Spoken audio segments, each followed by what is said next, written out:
사람들은 왜 분야를 넘나드는 지식을 좋아할까? 또 한편으로는 왜 분야를 넘나드는 지식을 잡학이라고 부르고 왜 그 앞에는 쓸데없다는 수식어가 붙어 있을까? 그래서 사실 오늘 제가 이제 만들고 싶고 생각하고 싶은 상은 어떤 종류의 상이냐면 보통 상이라 그러면 한 분야에서 뭔가 깊게 무언가 특히 학문의 분야는 깊게 연구를 하고 해서 남들이 알지 못했던 새로운 발견이나 이런 것들을 해내는 사람들을 상을 줘요. 그렇죠. 하지만 의외로 많은 사람들은 이런 분야를 넘나드는 이야기들을 좋아하고 물리학적인 질문이나 어떤 뭐 수학적인 질문 이런 것들은 그 분야 사람들의 관심사지 우리 인류 모두가 관심 있어하는 질문들은 훨씬 더 큰 질문이라고요. 왜 우리는 존재하나? 이 우주에 외계인은 있나? 뭐 하여튼 이런 종류의 많은 질문들은 분야를 다 넘나드는 질문들이고 근데 왜 분야를 넘나드는 상은 없나? 이런 생각을 하게 된 거예요. 그래서 이런 분야를 넘나드는 것에 대한 가치랄까? 그런 이야기를 좀 해보고 싶어요. 경계를 넘었던 대표적인 물리학자 중에 하나가 이 슈레딩거라는 사람인데 아, 이분 알아요. 고양이 집사. 사실 양자 물리학을 만든 사람이죠. 네. 뭐 노벨상도 받았었고 아주 가장 위대한 이론 물리학자인데 이 사람이 말년이라면 말년인데 말년에 쓴 책이 생명이란 무엇인가라는 엉뚱한 책이에요. 물리학자가 무슨 생명 얘기를 해? 그러네요. 말도 안 되는 얘기죠, 사실. 네. 그래서 왜 이 사람이 이런 책을 썼을까? 그래서 이 사람의 서문에 이게 잘 나와 있어요. 근데 일단 과학자들은 자기 주제를 완벽하게 이해한 사람들이라고 보통 믿으시잖아요. 네. 그러니까 자기 분야가 아닌 거에 글을 쓸 거라고는 생각하지 않아요. 모르니까. 그럴 것 같아요. 그것이야말로 과학자의 도덕적 의무다라고까지 생각한다고 처음에 이야기 시작해요. 하지만 나는 내가 하는 일에 대해서 사람들이 네 분야도 아니잖아 그러고 웃음거리를 줄 수도 있고 나는 분명 실수할 것이 분명하지만 이런 거대한 질문에 대해서 즉 생명이란 무엇인가란 이런 질문에 대한 답을 하기 위해서 나는 내 분야를 넘어간다 하고 쓰는 책이에요. 일종의 선언문 같은 느낌. 비장하네요, 그렇죠. 그래서 이 책이 1943년 그 슈레딩거가 했던 강연을 토대로 만들어진 그런 책이고요. DNA의 구조가 밝혀진 게 1950년이니까 사실 DNA도 모를 때 쓴 책이에요. 근데 이 책이 중요한 이유는 여기서 슈레딩거는 자신의 물리적 지식을 총동원해서 유전이라는 현상이 물리학자의 눈으로 봤을 때에는 유전 정보는 원자 수준에 있다고 대담한 제안을 하는 거죠.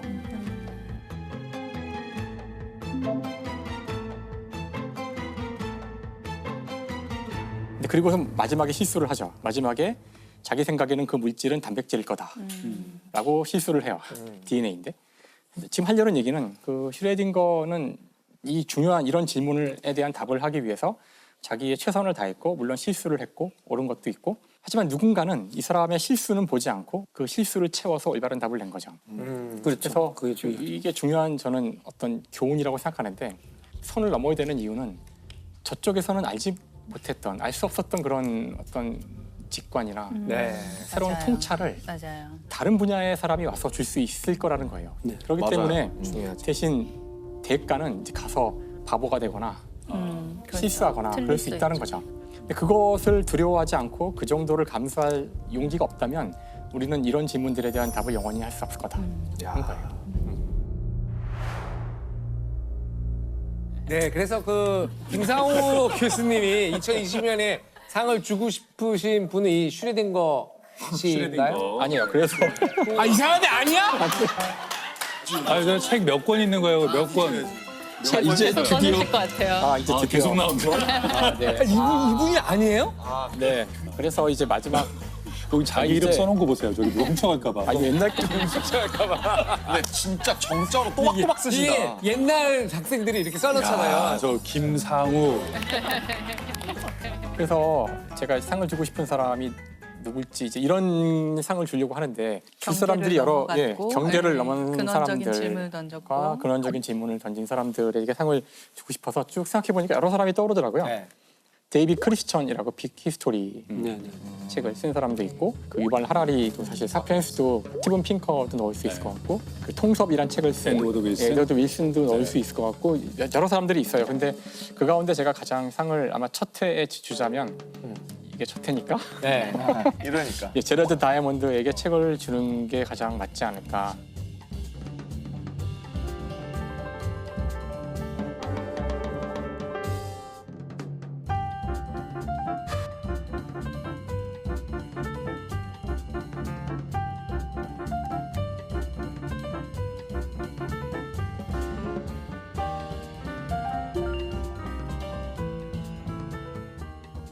사실 이분이야말로 진짜 분야를 넘나든 사람 중에 한 분인데 네. 네. 지금 연세도 많으세요. 지금 85세, 85세이신데 일단 전공은 생리학, 박사학위도 생리학인데 그런 다음에는 이제 교수가 돼서 생리학 교수가 돼요. 의대. 네네. 근데 그때부터 어릴 때부터 이제 뭐 새에도 관심이 많고 인간에도 관심이 많고 이제 새를 연구하다 보니 그 뉴기니에 가서 이제 새를 탐구하게 되는데 뉴기니에 가서 사실 새를 보다가 오히려 뉴기니에 사는 사람들에게 눈이 간 거예요. 거기 사는 사람과 사실 뉴기니는 또 아직 문명이 닿지 않았던 곳들이 많이 있었기 때문에 그래서 그곳의 사람들이랑 이야기를 하다가 그 이런 질문을 받게 되죠. 그 원주민 이름이 얄리라는 친구인데 이 친구가 이 제러드 다이먼트한테 질문을 해요. 왜 당신들 백인들은 이렇게 거대한 배를 만들고 그 배에 이렇게 엄청나게 진짜 상상도 할 수 없는 신기한 물건들을 갖고 오는데 왜 우리는 그것을 만들지 못하고 지금에 와서 이거 보고 있는 걸까 물어봐요. 바로 아까 제가 이야기했던 한 분야에서는 쉽게 할 수 없는 질문을 한 거죠. 왜 문명은 이렇게 저 유럽과 이 아시아에서만 이렇게 꽃피울 수 있었나? 일단 이게 과연 학문적인 질문인가? 이걸 과연 질문을 던졌을 때 답을 낼 수 있는 건가? 이렇게 시작한 일이에요. 그리고서는 그때부터 연구를 시작하는 거죠. 그래서 책을 내는데 그게 이 책이죠. 이 청균세가 이제 퓰리처상을 받으면서 되게 유명해졌고 국내에서도 이제 많이 읽힌 그럼요. 책이었죠. 네. 근데 저거 많은 분들이 이제 사긴 했지만 읽지는 않으셨어요. 그래서 어디까지 읽었냐면 총까지 읽었다. 뭐 이런 분 있습니다. 맞아요. 총이 제일 재밌거든. 저도 사실 다 못 읽었어요. 총까지 읽고 균 한 중간쯤 읽다가 안 읽었던. 다 못 읽었어요. 그러다가 막 코로나 뜨면서 다시 맞아요. 신균세가 무슨 내용인지 시청자 여러분들께 아주 간략하게 설명해 주신다면? 그러니까 사실 이 책을 쓰게 된 것은 아까 제가 얄리 이야기를 했잖아요. 네. 그러니까 그 질문에 대한 답을 하려고 쓴 거는 맞는데 이 책에서 이제 가장 그 상황을 드라마틱하게 보여주는 장면이 하나 나와요. 지금 무슨 뜻이냐면은 이제 신대륙이 구대륙에게 이제 완전히 그 점령을 당하는 그 결정적 사건이 하나 있거든요. 바로 이제 당시 그 에스파니아에 있는 그 사람들이 네. 신대륙에 가서 거기에 있는 문명과 마주치죠. 네. 마주치는데 거의 이쪽 에스파니아 쪽은 잘해봐야 스페인 쪽이죠. 스페인 쪽은 잘해봐야 한 몇백 명밖에 안 되는 사람들이고 물론 이제 군인들인데 상대는 몇만 명에 달하는 그런 병력을 가진 그런 문명이었는데 이 만남에서 그냥 일방적으로 저쪽 그 신대륙의 문명이 그냥 무너져 버려요. 그럼 그 순간 무슨 일이 일어났던 것일까? 그때 결정적인 차이점이 바로 이 스페인에서 온 구대륙 사람들은 손에 총을 들고 있었고 이 총은 철기로 돼 있는 새 금속 무기였고요. 네. 하지만 그 한두 번의 전투만 가지고는 어떻게 그렇게 거대한 문명을 다 멸망시킬 수는 없는 거잖아요. 네. 결정적으로 신대륙이 무너진 것은 바로 이 균. 바로 구대륙 사람들이 가지고 온 전염병 때문이었어요. 그러니까 몸에 있는 균인데 그 균이 구대륙 사람들에게는 별 문제가 되지 않았지만 신대륙 사람들은 한 번도 그런 균을 접해보지 못했기 때문에 면역력이 없었고 그것 때문에 인구의 거의 90%가 죽는데 그게 다 균 때문이었죠.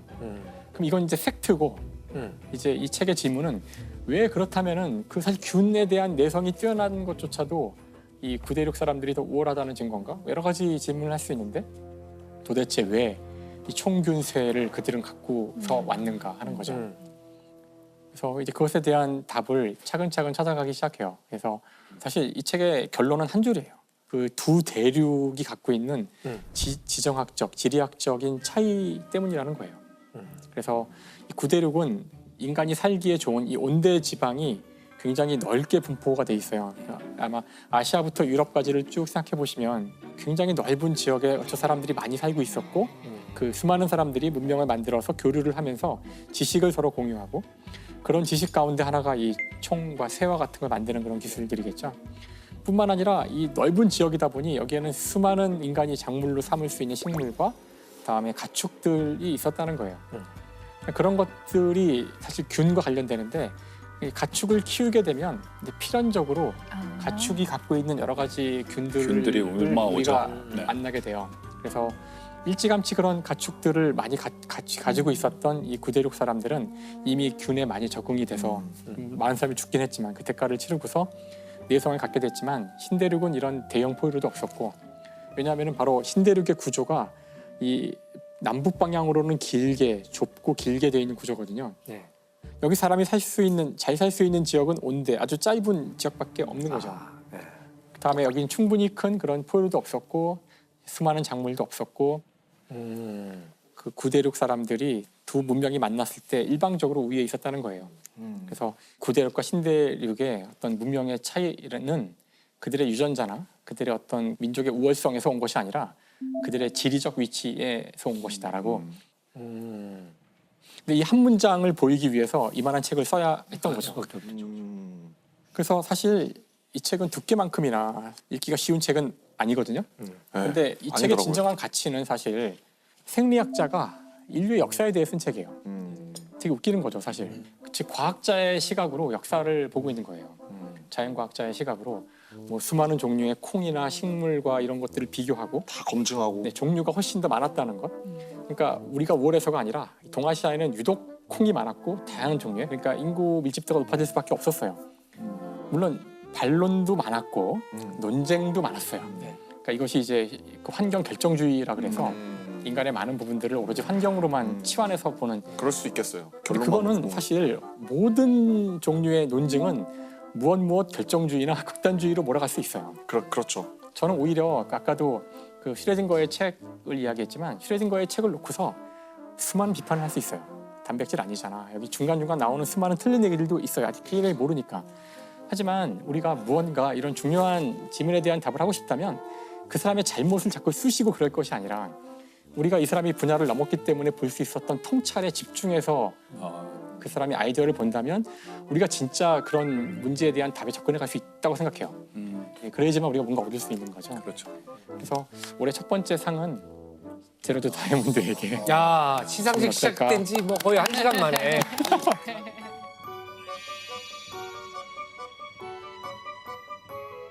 김상욱 교수님이 지금 뭐 총균세 얘기를 하고 계시지만 사실 여기 계신 선생님들도 당연히 지식인으로서 당연히 완독을 하셨을 거 아니에요. 전 다 읽지는 못했어요.